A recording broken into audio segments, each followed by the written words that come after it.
هغه خواړه چې ستاسې جنسي ځواک په ضمانت ډیروي. السلام علیکم ګران دوستانو، ستړي مه شئ، هیله لرم چې جوړ روغ به یې.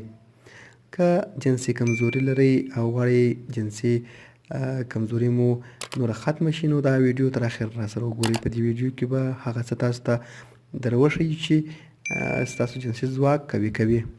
په معاشرتي ژوند کې د جنسي اړیکو د بازار ګرمولو لپاره اړینه ده چې ځینې روغتیایي لارښوونې په پام کې ونیسو. په معاشرتي ژوند کې د خوشحالۍ یو لوی اصل دا دی چې طرفین له جنسي راکړې ورکړې راضي وي. دا چې ښځې څنګه معاشرت غواړي او نارینه په کومو خوړو سره خپل جنسي بازار ګرمولی شي، په دې ویډیو کې په تفصیل سره د هغو خوړو لارښوونې درته کېږي چې ستاسې جنسي ځواک ډیروي.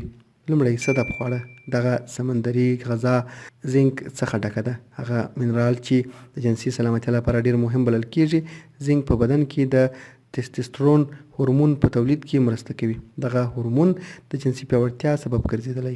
د انټي اکسیدانتي قوي خاصیت لري او تناسلي الو ته د وینې جریان په چټکۍ سره رسوي. دغه مشهوره غذایي دانه د پینول کیمیاوي ترکیبونو په لرلو سره انسان پر جوش او مست ساتي. د دې ترڅنګ کنجدي د هورمونونو او استروجن کیمیاوي موادو په لرلو سره د میکروب، ویروس او سرطان ضد خاصیت لري.